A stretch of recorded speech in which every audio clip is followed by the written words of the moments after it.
नमस्कार, आप देख रहे हैं न्यूज 31 उत्तराखंड। मैं हूं आपके साथ नैना। खबरों की शुरुआत करेंगे उत्तराखंड स्पेशल के साथ।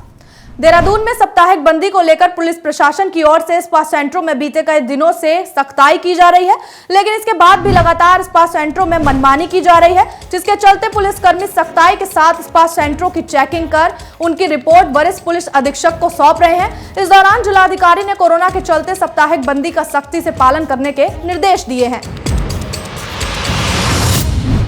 चंपावत में पुलिस के डीजी अशोक कुमार ने पुलिस लाइन में जनता दरबार लगाकर जिले के लोगों की समस्याएं सुनी। इस दौरान कार्यक्रम में व्यापारियों और सामाजिक कार्यकर्ताओं ने डीजी के सामने अपनी समस्याएं रखी।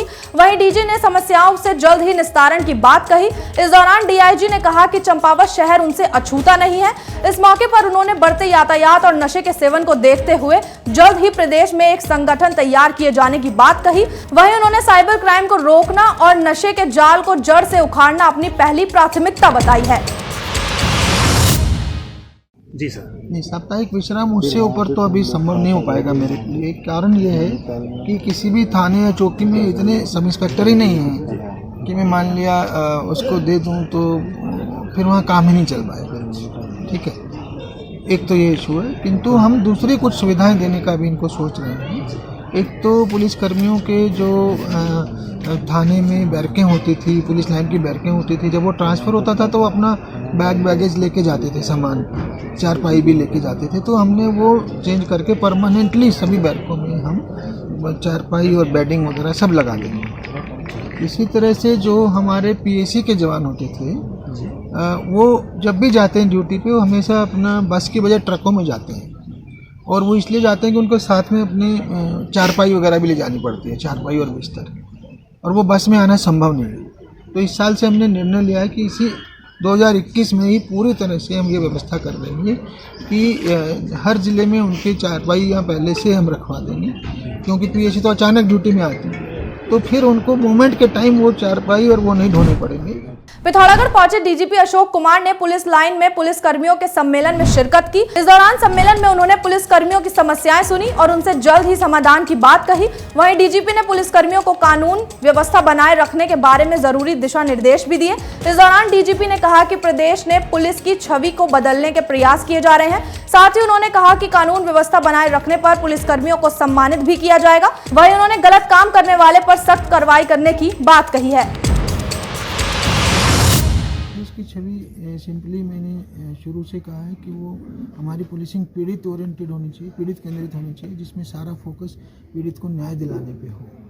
पीपल फ्रेंडली होनी चाहिए और ऐसी पुलिस होनी चाहिए जिसमें आम आदमी खुद को सुरक्षित महसूस करे और जिसमें अपराधी जो है उसको उसके अंदर पुलिस का डर हो, उसका भय हो। तो ऐसी पुलिस व्यवस्था में मेरा विश्वास है, उसी के हम प्रयास कर रहे हैं। उसी के लिए हमने पुलिसिंग में संवेदनशीलता बढ़ाई है एक तरफ, दूसरी तरफ जो है जो पुलिसकर्मी नहीं ऐसा करते हैं उनकी जवाबदेही भी बढ़ाई है, जिससे कि उनको सजा दी जा सके। जो अच्छा काम करेगा उसको पुरस्कार देना और जो गलत अच्छा काम नहीं करेगा, गलत काम करेगा उसको सजा। इसके थ्रू हम जो है इसको पुलिस में सुधार लाएंगे।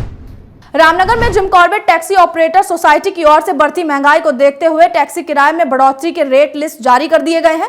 इस दौरान टैक्सी यूनियन के अध्यक्ष महबूब आलम ने बताया कि सरकार की ओर से लगातार डीजल पेट्रोल के दामों में हो रही बढ़ोतरी से टैक्सी चालकों को आर्थिक संकट का सामना करना पड़ रहा है। वहीं उन्होंने कहा कि निर्धारित किराए से ज्यादा कोई भी टैक्सी चालक किराया वसूलता है तो शिकायत मिलने पर उसके खिलाफ सख्त कार्रवाई की जाएगी।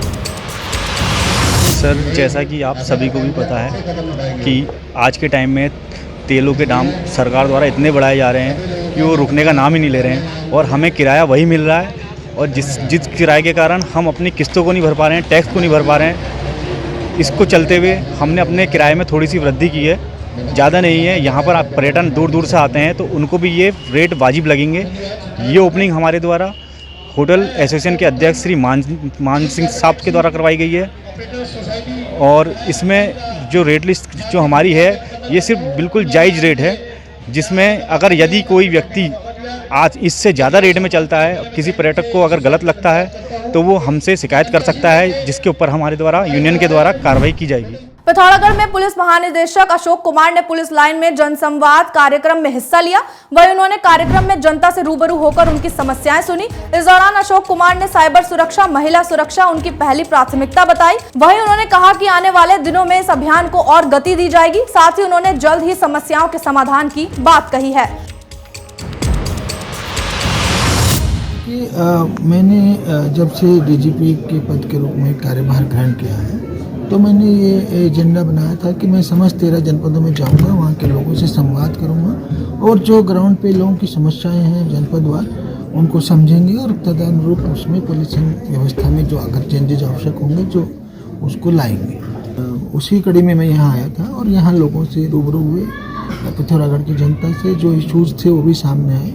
तो जैसा मैंने बताया कि हम लोग साइबर सुरक्षा पे, महिला सुरक्षा पे, सड़क सुरक्षा पे और ड्रग्स के अगेंस्ट काफ़ी ज़ोर शोर से काम करने वाले हैं, कर भी रहे हैं और आगे इसका लेवल और एक लेवल आप करेंगे जिससे लोगों में और ज़्यादा इन इश्यूज़ को, इन चुनौतियों को और ज़्यादा अच्छे से टैकल किया जा सके।